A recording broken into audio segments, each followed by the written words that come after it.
ఈ గతంలో తెలిసిన రీతిగా తమ్ముడు డాక్టర్ క్రిస్టి ప్రదీప్ రాజ్ ప్రభు మహిమలోకి పిలువబడ్డారు. పోయిన వారం ఆదివారం సాయంకాలం 8:30 ఆ టైంలో మరి కార్ యాక్సిడెంట్లో తమ్ముడు ఈ లోకంను విడిచిపెట్టడం జరిగింది. వారు ఏలూరు మెడికల్ కాలేజీలో అసిస్టెంట్ ప్రొఫెసర్గా చేస్తున్నాడు. 2 సంవత్సరాలు అయింది గవర్నమెంట్ ఉద్యోగంలో జాయిన్ అయ్యి. వాళ్ళ వైఫ్ కూడా అక్కడే ఏలూరు మెడికల్ కాలేజీలోనే తను కూడా ఫ్యాకల్టీగా చేస్తుంది. వారు ఖమ్మంలో దాదాపు 4-5 సంవత్సరాలు ఉన్నారు.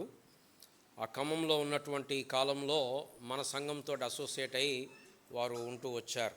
యాక్చువల్గా వారి అత్తగారు రమ్య వాళ్ళ అమ్మ నాన్న పెనగంచిపోలు ఇక్కడే దగ్గరే 30 కిలోమీటర్లు ఉంటుంది.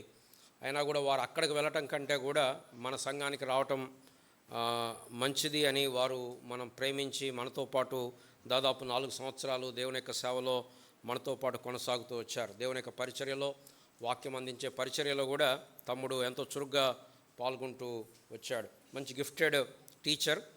అంటే కొంతమంది సబ్జెక్ట్ నేర్చుకొని బోధిస్తారు, కానీ కొంతమందికి అది వరం. ఆ ఉచ్చారణ కానీ మాట తీరు కానీ అది వరం. అది అందరికీ వచ్చేది కాదు. దేవుడు తమ్ముడికి ఇచ్చాడు. చాలా కామ్గా కంపోజ్డ్గా ఉండేవాడు. ఎక్కడ తొందరపడటం కానీ, లేకపోతే అనవసరంగా మాట్లాడటం కానీ, అనవసరమైన విషయాల్లో జోక్యం చేసుకోవటం కానీ. చాలా తలాంతులు ఉన్నాయి. కీబోర్డ్ వేస్తాడు, గిటార్ వేస్తాడు, పాటలు పాడతాడు, వాక్యం చెప్తాడు. బట్ ఎక్కడా కూడా నేను చేస్తాను అని ముందుకు వచ్చేవాడు కాదు. బలంగా తమ్ముడు మీరు రావాల్సిందే, వాక్యం చెప్పాల్సిందే అని పిలిస్తే తప్ప ముందుకొచ్చి నేనేదో చేస్తాను, నాకు అన్నీ వచ్చు అనే టైప్లో ఉండేవాడు కాదు. కనుక ఎంతో చక్కగా కలిసిపోతూ వచ్చారు. రమ్య కూడా చాలా కలిసిపోతూ వచ్చేది ఇంట్లో వాళ్ళ పిల్లల్లాగానే. కానీ దేవుని పరిచర్యలో వారు ముందుకు కొనసాగారు. వారు ఎక్కువ మెడికల్ కాలేజ్ పిల్లల మధ్యలో సేవ చేసేవాళ్ళు. ఖమ్మంలో ఉంటూ కూడా విజయవాడ మెడికల్ కాలేజు, మంగళగిరి, తర్వాత ఇతరమైన ప్రాంతాలకు వారు వెళ్తూ ఉండేవారు. ఆల్మోస్ట్ వాళ్ళు విజయవాడ నుంచి చెప్పడం లాగానే ఉండేది వాళ్ళ జీవితం. అంతకుముందు ఆల్టో కారు ఉండేది, చిన్న కారు. దాంట్లోనే వాళ్ళు చాలా ప్రయాణాలు చేశారు. అసలు వాళ్ళ ప్రయాణాలు చాలా ఎక్కువగా, అంటే ఒరిస్సా వెళ్ళేవాళ్ళు, ఛత్తీస్గఢ్ వెళ్ళేవాళ్ళు, చాలా ప్రయాణాలు చేశారు. కనుక దేవుని అంటే పిల్లల మధ్యలో దేవుని సేవ జరిగించాలి అని కనుక చాలా చక్కగా సేవ చేశాడు తమ్ముడు. మరి దేవుని సమయమైంది, దేవుడు పిలుచుకున్నాడు. దానికి మనమేం తప్పుపట్టడానికి కానీ లేకపోతే ప్రశ్నించటానికి కానీ మనకు లేదు. కనుక దేవుని సమయమైంది, దేవుడు పిలుచుకున్నాడు. కనుక ఆ కుటుంబం కొరకు దయచేసి మీ ప్రార్థనలో జ్ఞాపకం చేసుకోండి. ముఖ్యంగా రమ్య, మరి వాడు జోవి ఇక్కడ ఉన్నప్పుడే పుట్టాడు. మన దగ్గరికి వచ్చినప్పుడు పాప ఒక 1 ఇయర్ ఏమో ఉండే, 1 ఇయర్ కూడా లేదు అప్పుడే పుట్టింది. చిన్న పాపను తీసుకుని వచ్చేవాళ్ళు. తర్వాత కుమారుడు పుట్టాడు. దేవుడు వారిని ఆశీర్వదించాడు, గవర్నమెంట్ ఉద్యోగాలు ఇచ్చాడు, దేవుని పరిచయలో బలంగా వాడుకున్నాడు. అనేక మంది వచ్చారు, మేము కూడా వెళ్ళాం. పోయిన సోమవారం అనేక మంది విద్యార్థులు వచ్చారు, ఎంతమంది తరలి వచ్చారు. కారణం ఏంటంటే వారు ప్రభు యొక్క పొలంలో చేసినటువంటి పని. వారేదో ఈ లోకంలో మీ ఇద్దరం డాక్టర్లం సంపాదించుకుందామని లేరు. ప్రభు యొక్క పరిచర్యలో చాలా ప్రయాసపడ్డారు. కనుక వారి కుటుంబం కొరకు, మరి రమ్య కొరకు, తర్వాత జోవి కొరకు, జెస్సీ కొరకు కూడా దయచేసి మీ ప్రార్థనలు అనుదినం జ్ఞాపకం చేసుకోనండి. ఆ సంఘటన మనల్ని కూడా హెచ్చరిస్తుంది. మనమేం దీనికి అతీతులం కాదు. ఈరోజు తమ్ముడు ఉన్నాడు, రేపొద్దున మనం ఉండొచ్చు ఆ ప్లేస్లో. కానీ మనకున్న సమయం అతి కొద్ది. మనం ఎప్పుడు ఈ లోకాన్ని విడిచిపెడతామో తెలియదు. మన యవనస్తులమైనా, వృద్ధులమైనా, చిన్నపిల్లలైనా, పెద్దవారైనా కూడా మన సమయం మనకు తెలియదు. కాబట్టి మనకున్న సమయంలో, ప్రభువు మనకిచ్చిన సమయంలో ప్రభువును సేవించటం, ప్రభు కొరకు జీవించటం మన జీవితానికి శ్రేయస్కరం.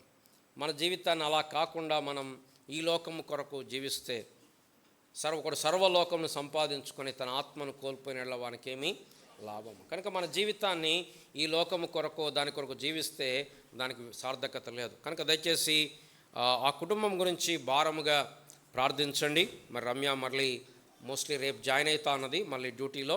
మరి తన కొరకు, మరి భర్త లేకుండా తను ఇంతకుముందు ఇద్దరు ఎటంటే కలిసి వెళ్ళేవాళ్ళు. ఎక్కడికైనా ఆల్మోస్ట్ ఆ అమ్మాయి క్యారింగ్ అప్పుడు కూడా వాళ్ళు కలిసే ప్రయాణాలు చేసేవాళ్ళు. ఒక్కళ్ళు వచ్చేవాళ్ళు కాదు, చాలా వరకు ఇద్దరు కలిసే ఉండేవారు. కనుక ఇదంతా చాలా కష్టమైనటువంటి సంగతి. చాలా ముందు ప్రయాణం చేయాలి రమ్య. కనుక బిడ్డకు రమ్య కొరకు, జోవి కొరకు, జెస్సీ కొరకు కూడా దయచేసి మీ అనుదిన ప్రార్థనలో జ్ఞాపకం చేసుకోవాల్సిందిగా మీకు ప్రత్యేకంగా, అంటే మన సంఘంతో వారు అసోసియేట్ అయినారు, దాన్ని బట్టి ప్రభువుని ఎంతో స్తుతిస్తూ ఉన్నాం. పరిచర్యలో కూడా వారు పాలు పొందారు. వారి యొక్క పరిచర్యను బట్టి ప్రభువుని ఎంతగానో స్తుతిస్తూ ఉన్నాం. మన దేవుని చిత్తమైతే మరలా వారిని కలుసుకోవడానికి మరి వారి ఇక్కడ రావటమా లేకపోతే అదే మనం ప్లాన్ చేద్దాం. వారి గురించి వారి కుటుంబం గురించి ప్రార్థించండి. సంఘ కార్యక్రమాలు యథావిధిగా ఉంటాయి. ఇది అయినంతరం ప్రేమ విందు ఉంటుంది. ప్రేమ విందు తర్వాత యవనస్తుల కూడికుంటుంది. దయచేసి ఉండవలసిందిగా మీకు మనవి చేస్తూ ఉన్నాం. మంగళవారం సంఘ ప్రార్థన ఉంటుంది. గురువారం బైబిల్ పఠనం ఉంటుంది. బిగ్ పిక్చర్ అనగా బైబిల్ మొత్తం ఇది వేరు వేరు పుస్తకాల సంకలనం కాదు, కానీ బైబిల్ మొత్తం ఒకటే కథ, ఒకటే ఆధర్, ఒకటే థీమ్. అది మనం ధ్యానించడానికి ప్రయత్నం చేస్తూ ఉన్నాం. బైబిల్ ఎలా చదవాలి అనే శీర్షికను మనం ధ్యానం చేస్తున్నాం. దయచేసి రండి, దేవుని యొక్క వాక్యాన్ని కలిసి నేర్చుకుందాం. గురువారం సాయంకాలం 6:30 గంటలకి, మంగళవారం సాయంకాలం 6:30 గంటలకి ప్రార్థన కూడిక, గురువారం సాయంకాలం 6:30 గంటలకి బైబిల్ పఠనం, శనివారం ఉదయం ఉపవాస ప్రార్థన ఉదయకాలం 10 గంటలకు, మరలా ఆదివారం యథావిధిగా 9:30 గంటలకి మనం ఆరాధన కొరకు కూడి వస్తాం. మనతో లేచినప్పుడు ఒక పాట పాడుకుంటూ ప్రభువుకు మన కానుకలు సమర్పిద్దాం. అదేవిధంగా అనారోగ్యమైన వారి గురించి జ్ఞాపకం చేసుకోండి. రోజనమ్మ ఆంటీ కొరకు, జోసఫన్న కొరకు, అదేవిధంగా వసంత వాళ్ళ కుమార్తె మిల్కీ కూడా కొంచెం బాగాలేదు. తను హైదరాబాద్లో టెస్ట్ల కొరకు వెళ్ళారు. తనకు ఇంటెస్టైన్లో కొంచెం ఇన్ఫెక్షన్ ఉందని చెప్తున్నారు కనుక వారి గురించి దయచేసి భారంగా ప్రార్థించండి.